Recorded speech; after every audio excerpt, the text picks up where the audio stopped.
نحمده ونصلي على رسوله الكريم أما بعد فأعوذ بالله من الشيطان الرجيم بسم الله الرحمن الرحيم والذين يكنزون الذهب والفضة ولا ينفقونها في سبيل الله فبشرهم بعذاب أليم صدق الله العظيم Bangladesh business community মালয়েশিয়ার উদ্যোগে মালয়েশিয়ার বাণিজ্যিক রাজধানী পুত্রাজায়ার জেনিথ হোটেলের বলরুমে ইফতার পূর্ব আজকের এই ইফতার প্রোগ্রামে আপনারা যারা উপস্থিত হয়েছেন আপনাদের সবাইকে জানাচ্ছি আন্তরিক শুভেচ্ছা এবং মোবারকবাদ। আহলান ওয়া সাহলান ওয়া মারহাবান বিকুম ফি হাদাল লিকা আত-তাইয়িব আল মুবারাক। আমরা শুরুতেই আল্লাহ রাব্বুল ইজ্জা ওয়াল জালালের দরবারে শুকরিয়া জ্ঞাপন করছি যিনি আমাদেরকে পবিত্র রমাদান আল মুবারাকে ইফতারের পূর্ব মুহূর্তে কিছু দিনী কথা শুনবার জন্য একত্রিত হওয়ার তৌফিক দিয়েছেন। আমরা সবাই করে নিচ্ছি কালিমাতুশ শুকুর আলহামদুলিল্লাহ। আল্লাহ তাআলা শুকরিয়া আদায়ের পাশাপাশি আজকের এই প্রোগ্রামের অর্গানাইজিং কমিটির আমি শুকরিয়া আদায় করছি, অতিথি হিসেবে যারা এসেছেন তাদের শুকরিয়া আদায় করছি। অর্গানাইজিং কমিটি আমাকে একটা টপিক দিয়েছে এবং রিকোয়েস্ট করেছে যে আপনি যাকাতের উপর আলোচনা করবেন, কারণ আজকে নাকি বড় বড় ব্যবসায়ীরা আসবে এখানে আমি শুনলাম। তো অনেককে আমি চিনি পার্সোনালি, আলহামদুলিল্লাহ। আল্লাহ তাআলা আপনাদের ব্যবসায় বারাকা দিক। রিজিকের 10 ভাগের 9 ভাগে আসে ব্যবসা থেকে। তো এটাতে অনেক বরকত। রাসূল সাল্লাল্লাহু আলাইহি ওয়াসাল্লাম নিজেও তো বিজনেস করেছেন, তাই না? তো আল্লাহ তাআলা আপনাদের ব্যবসায় বারাকা দান করুক এবং আল্লাহ তাআলা আমরা যাদেরকে সম্পদশালী বানিয়েছে আমরা যেন যাকাত আদায় করতে পারি নিয়ম অনুযায়ী, আল্লাহ তাআলা সেই তৌফিকটুকু আমাদের দান করুন। তো যাকাতের আলোচনা এক বৈঠকে যাকাতের সবগুলো অনুষঙ্গ টাচ করা কোয়াইট টাফ। তো তারপর আমি চেষ্টা করব যে এমন একটা ধারণা আপনাদেরকে দেওয়ার জন্য আজকের এই আলোচনা শুনলে হয়তো একটা ওভারঅল ধারণা আপনি পাবেন যাকাত রিলেটেড। তো হোপফুলি আমি 10টা পয়েন্টে যাকাত নিয়ে আজকে কথা বলবো ইনশাআল্লাহ বিইذنিল্লাহ। প্রথমে আমি যাকাতের গুরুত্ব ও তাৎপর্য নিয়ে কথা বলবো। এরপর যাকাত আদায় যদি কেউ না করে তাদের শাস্তি কি কোরআনে সে ব্যাপারে কথা বলবো। এরপর যাকাত আদায়ের কিছু কোরআন বর্ণিত খাত আছে, মন চাইলেই যে কোনো জায়গায় আবার যাকাতের টাকা দেওয়া যায় না, সেই খাতগুলো কি সেগুলো আমরা জানার চেষ্টা করব। তারপর জানবো 4 নম্বরে কাদেরকে যাকাত দেওয়া যাবে না, কিছু লোক আছে যাদের যাকাত দেওয়া যাবে না। এরপর 5 নম্বরে জানবো যাকাত ফরজ হওয়ার কিছু শর্ত আছে এগুলো।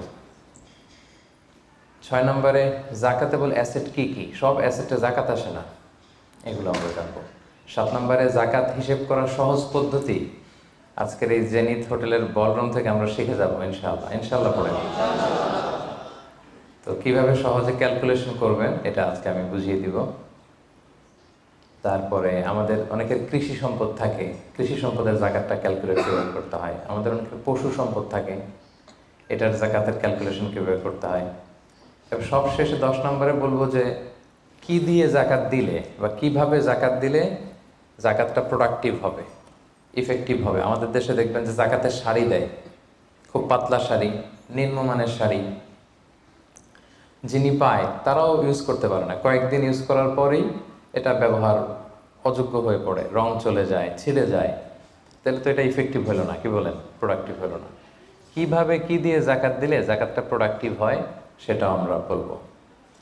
তো আল্লাহর মেহেরবানি যে আপনারা খুবই সুশৃঙ্খল, এটা দেখে আমার ভালো লাগছে। বিভিন্ন প্রোগ্রামে একটু বিশৃঙ্খলা হয়, যেটা আমি খুবই অপছন্দ করি। বিশৃঙ্খলা হলে আমি আলোচনা করতে পারি না। এরকম সুশৃঙ্খল পরিবেশ হলে কিছুদিনই কথা শেয়ার করা যায়। তো তাহলে আসুন আমরা মূল আলোচনায় চলে যাই। প্রথমে আমরা বলবো যাকাতের গুরুত্ব এবং তাৎপর্য।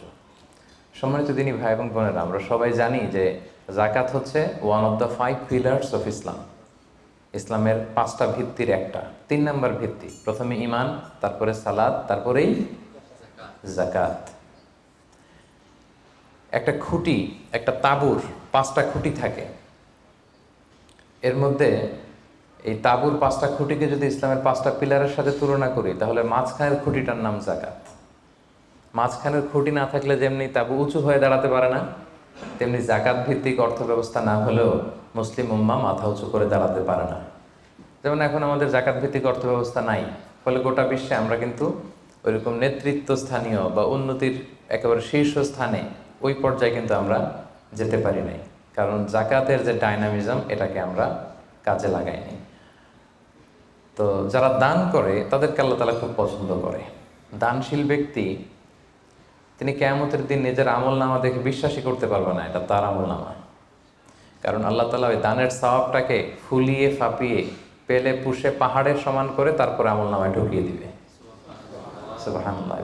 এবং দানকারী ব্যক্তির যত বালা মুসিবত আছে দানের কারণে আল্লাহ এটা দূর করে দেয়। আরশের নিচে আল্লাহ তাআলা তাকে স্পেশাল ছায়া দিবে কিয়ামতের দিন, যেদিন কোনো ছায়ার ব্যবস্থাপনা থাকবে না।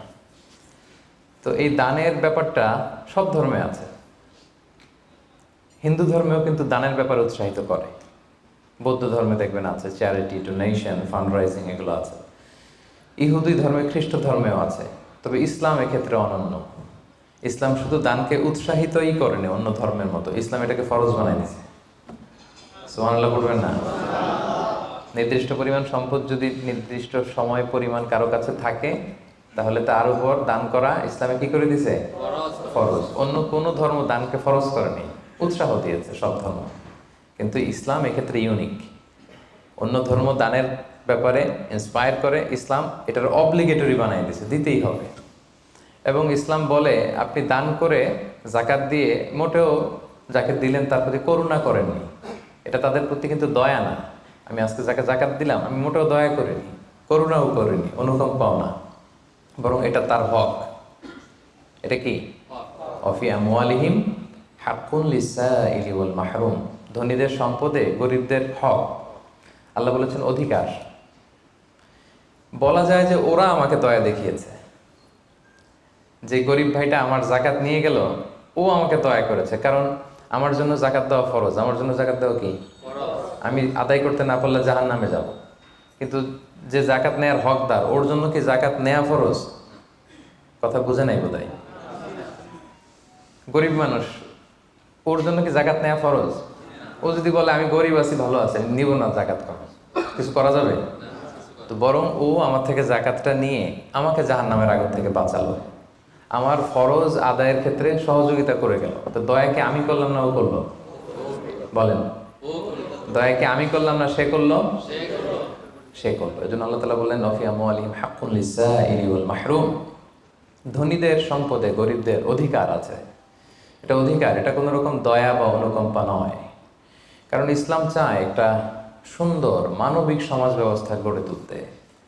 শহরের এক পাশে গাছতলা, আরেক পাশে পাঁচতলা। শহরের এক পাশে 5 স্টার 7 স্টার হোটেল, বৃত্ত, বৈভব, আনন্দ, উল্লাস, এন্টারটেইনমেন্টে মানুষ ফুর্তিতে মজে থাকবে। আর শহরের আরেক পাশে বস্তি, না খেয়ে মানুষ চিকিৎসার অভাবে ধুকে ধুকে মরবে। ইসলাম এটা চায় না। ইসলাম চায় সম্পদের তারল্য সবার হাতে পৌঁছে যাক। কাইলা ইয়াকুনা দুলাতান বাইনাল আগনিয়াই মিনকুম। আল্লাহ বলেন সম্পদ যেন শুধু তোমাদের ধনীদের হাতে কুক্ষিগত না হয়, এজন্য আমি এই জাকাতের ব্যবস্থাপনা করেছি। ফলে সবার কাছে এই জাকাতের অর্থ কিন্তু পৌঁছে যাবে। তাহলে সম্মানিত ভাই এবং বোনেরা, আমরা বুঝলাম এই জাকাত কিন্তু যাদের উপর ফরজ হয়েছে এটা আপনাকে আদায় করতেই হবে, এখানে কোনো ছাড় নেই। এবং এটা গরিবদের অধিকার, এটা সোশ্যাল সিকিউরিটি নেট, যাতে সকলের কাছে অর্থের তারল্য পৌঁছে যায়। এজন্য আল্লাহ তাআলা জাকাতকে ফরজ করেছেন। তাহলে জাকাতের গুরুত্ব তাৎপর্য তো বুঝলেন না?